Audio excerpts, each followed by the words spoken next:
Olá pessoal, estamos aqui num vídeo e hoje vamos ver a história de Portugal. Subscreva o canal e deixa o like.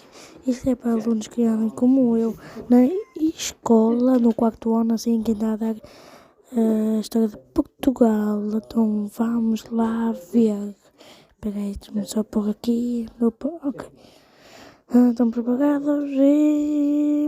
Portugal é um vamos. pequeno país europeu localizado na Península Ibérica, tendo como seu único vizinho a Espanha. Apesar de seu tamanho, Portugal já foi um grande império no passado e conquistou várias partes do mundo, espalhando sua cultura e língua. Então hoje veremos a história de Portugal. Portugal declarou sua independência em 1139, contudo, sua história e a história de seu povo vem de muito antes. Ainda existe muito a se aprender sobre os primeiros habitantes dessa região. Há fósseis de humanoides parentes dos humanos modernos, datados de até 1,2 milhões de anos atrás. Inclusive, acredita-se que foi aqui onde os últimos Neandertais viveram antes de sua extinção. O homem moderno, no entanto, pode ter chegado aqui entre 20 e 30 mil anos atrás. Provavelmente povos nômades à procura de um clima mais agradável. Começaram a chegar aqui na costa portuguesa e viram que não tinham mais para onde ir. Então eles ficaram por aqui mesmo. Muito tempo depois, os indo-europeus, um povo que se originou aqui, começou a migrar para várias partes do mundo, inclusive para a Península Ibérica. Aqui a divisão ficou assim: esta parte era povoada por indo-europeus não celtas, sendo esta aqui os lusitanos. Nesta parte mais ao norte ficavam os galaicos, ao sul dos lusitanos ficavam os celtas, e o extremo sul era povoado pelos turdetanos. Vale lembrar que não eram nações nem nada, eram apenas grupos de tribos que viviam ali. Enquanto isso, a chamada República Romana estava começando a querer se expandir na Península Itálica. Depois de muitos anos, este mesmo pessoal de Roma começaram a expandir seu império, e em um certo ponto eles já tinham conquistado parte da Península Ibérica. Os lusitanos lutaram bravamente contra os romanos, tendo como seu líder Viriato. Mas daí ele foi traído por 3 pessoas que tinham sido mandados para fazer um acordo de paz com os romanos. Com isso, toda esta região passou a fazer parte do grande Império Romano, que era chamado de Espanha. Os povos que ali viviam começaram a ser influenciados pelos romanos, as leis, costumes, línguas e bem mais tarde a religião católica. Porém, isso é mais para o fim do império. Eles deixaram de ser tribos e também começaram a falar a língua dos romanos, ou seja, o latim. Existia basicamente 2 tipos de latim: o falado pelas pessoas de alta classe e o latim vulgar, que era falado pelo resto da população. Como não existia um modelo único de aprendizado e a maioria das pessoas não tinham acesso à escola, o latim vulgar começou a se modificar e ficar diferente dependendo da região. E hoje ele se dividiu em várias línguas, como português, espanhol, italiano, romeno, francês e outras línguas menores. Por isso, essas línguas são tão similares. Muito tempo se passou sob o domínio romano e o império já estava fraco. Neste ponto, ele se dividiu em 2. Como Roma estava muito frágil, aconteceu a chamada Grande Migração Bárbara Germânica para a região, onde esses povos invadiram o Grande Império. Os 2 principais grupos germânicos que migraram para a Espanha foram os suevos, que formaram o Reino Suevo, e os visigodos, que formaram o Reino Visigótico. Algum tempo depois, o Reino Visigótico passou a dominar toda a península. Vocês lembram que o Império Romano havia se dividido em 2? Então, a parte ocidental dele morreu, pois foi invadida pelos bárbaros. Porém, a parte oriental, agora conhecida como Império Bizantino, estava firme e forte e tentou recriar o Império novamente.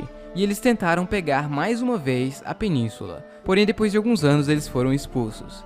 Em 610, em um lugar distante dali, Maomé recebe a visão. Então ele vai a Meca, fala que todos os deuses das pessoas são falsos e que eles devem aceitar Alá. Daí ele é expulso da cidade. Algum tempo depois ele volta com o exército, pega a cidade, espalha suas ideias e morre. Após sua morte juntaram seus ensinamentos e criaram o Alcorão e também o Jihad Menor, que resumidamente seria levar a fé islâmica para o maior número de pessoas possível.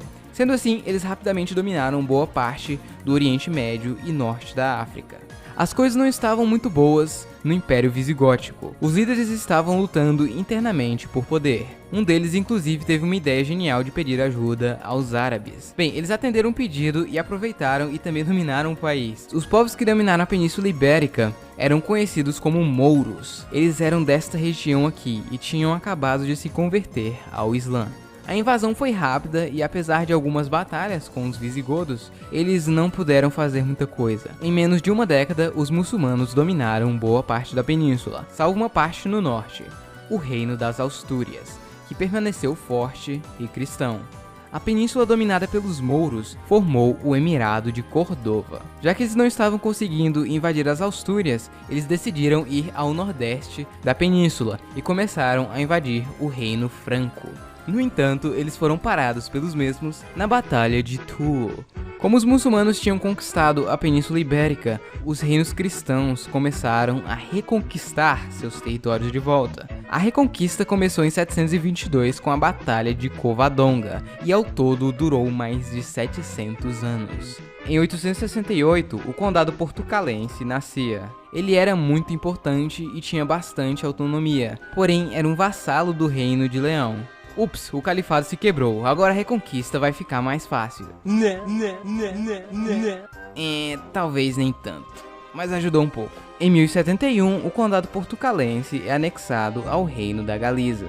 No entanto, 20 anos depois, ele reemergiu novamente. Algo interessante é que neste tempo, o pessoal daqui falava o galego-português. Era basicamente a mesma língua com algumas poucas diferenças, dependendo da região. Esse é um dos motivos do porquê o português moderno é tão parecido com o galego. Voltando à história, em 1109 nascia ele, Afonso Henriques, o Conquistador. Quem é esse cara, você se pergunta? Ele era o filho de Henrique, o conde do condado portucalense, que morreu alguns anos depois, e Afonso Henriques virou conde aos 3 anos. Obviamente, ele não podia governar ainda, então sua mãe, Teresa de Leão, vira uma regente. No entanto, em 1120, ele assumiu uma posição contrária à de sua mãe, e foi obrigado a sair do condado. Sua mãe havia se aliado com Fernão Pérez de Trava, que era de uma das casas mais fortes da Galiza, e isso poderia ser ruim para a autonomia da região.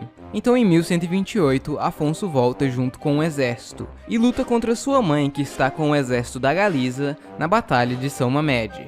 Ele acaba ganhando, virando assim o Conde de Portugal. Nesta altura, ele já estava com planos de uma independência da região. Ele lutou várias batalhas. Foi então que, em 1139, acontecia uma das mais difíceis, a Batalha de Ourique, onde o exército de Afonso se deparou com um exército mouro bem maior. A vitória seria bem difícil. Diz a lenda que Afonso teria tido uma visão com Jesus, onde ele garantia a vitória se ele espalhasse a palavra por todo o reino. E assim aconteceu. Ele acabou ganhando a batalha e foi nomeado o rei de Portugal pelo seu exército. Em 1149, acontece o Cerco de Lisboa. Depois de algum tempo de cerco, ele acaba ganhando novamente. Com o passar dos anos, ele conquista mais um pouco, até que em 1179 a independência de Portugal é finalmente reconhecida pela igreja. Em 1249, Portugal finalmente conquista o último pedaço dominado pelos muçulmanos.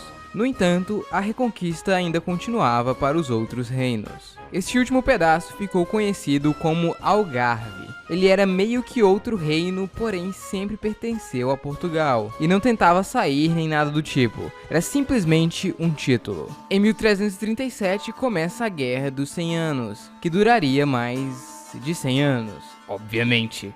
A peste negra chegou na Europa e quase metade da população morreu. Isso certamente piorou as coisas. Durante a Guerra dos 100 Anos, Dom Fernando, o rei de Portugal, lutou algumas lutas contra o reino de Castela e perdeu. No Tratado de Paz, a sua filha, Beatriz, se casaria com João de Castela. E se Dom Fernando morresse, a sua mulher seria regente até que o filho de Beatriz e João tivesse idade para reinar. Ou seja, Portugal seria governado por alguém de Castela. Isso poderia significar uma união das coroas, assim como aconteceu com outros reinos da Ibéria. Então, em 1383, Dom Fernando morreu, sem deixar herdeiros masculinos. Sua mulher virou regente, porém a população portuguesa não gostava dela, e corria boatos que ela tinha um caso com um nobre da Galiza. Isso fez o país entrar em uma mini guerra civil. No fim, Dom João I, o meio-irmão ilegítimo de Dom Fernando, acabou ganhando a guerra, sendo nomeado o novo rei de Portugal, desta vez da dinastia de Avis. Em 1415, Portugal conquista a cidade de Ceuta, no norte da África. Saindo um pouco de Portugal, o pessoal da Europa gostava muito das especiarias da Índia, e essa era uma das melhores rotas até a Índia para pegar as especiarias. Lembra do Império Bizantino, que estava tentando crescer novamente? Então ele não conseguiu. Olha ele aqui. Até que ele foi dominado pelo Império Otomano. Então eles bloquearam esta rota, o que deixou o acesso à Índia mais difícil e caro, consequentemente aumentando o preço já alto das especiarias. Então Cristóvão Colombo falou: cara, se a Terra é redonda, então se formos para o oeste, eventualmente chegaremos na Índia. Portugal não ligou e ele então foi para a Espanha, onde eles falaram ok, daí Cristóvão Colombo partiu para a Índia e na verdade chegou na América. Enquanto isso, Portugal queria chegar à Índia. Então Vasco da Gama resolveu fazer uma viagem muito perigosa até lá. Durante a viagem, eles passaram por alguns lugares na costa da África, até que eles finalmente chegaram à Índia, em uma viagem impressionante para aquele tempo. A história de terras no oeste se espalhou rapidamente. Portugal, muito esperto, mandou pessoas para lá e acabaram descobrindo o Brasil. Alguns anos antes, Portugal e Espanha tinham feito um tratado para dividir o mundo entre eles, o famoso Tratado de Tordesilhas. No Brasil, Portugal precisava de pessoas para trabalhar nas canas de açúcar, e assim fazer as terras valerem a pena. Bom, algumas tribos africanas tinham vários escravos que eles tinham ganhado em batalhas contra outras tribos. Então Portugal decidiu comprar e levar para o Brasil, começando assim o comércio atlântico de escravos. Algum tempo depois, outros impérios europeus começaram a fazer o mesmo. Bom, em pouco tempo, Portugal já dominava muita coisa. Um pedaço do que hoje é o Brasil, algumas ilhas próximas e na costa da África, algumas ilhas das Índias Ocidentais e Macau na China, além de vários pontos de comércio na Índia e África. Tudo parecia ótimo para o Império Português, porém ainda tem muita história para contar. Bom pessoal, então é isso, espero que vocês tenham gostado. Portugal é um país muito antigo e tem muita história para contar, então eu tive que dividir o vídeo em duas partes. A parte 2 pode demorar um pouquinho para sair, pois eu tenho outros vídeos muito importantes para fazer, como a Revolução Russa e a Guerra Fria, mas vai sair, não vai demorar muito, não muito, vocês sabem. No ritmo do canal. Pessoal, este foi o vídeo. Vamos ficar por aqui. Vai ter a parte. Esta foi a parte 1 e vai ter a parte 2. Tchau.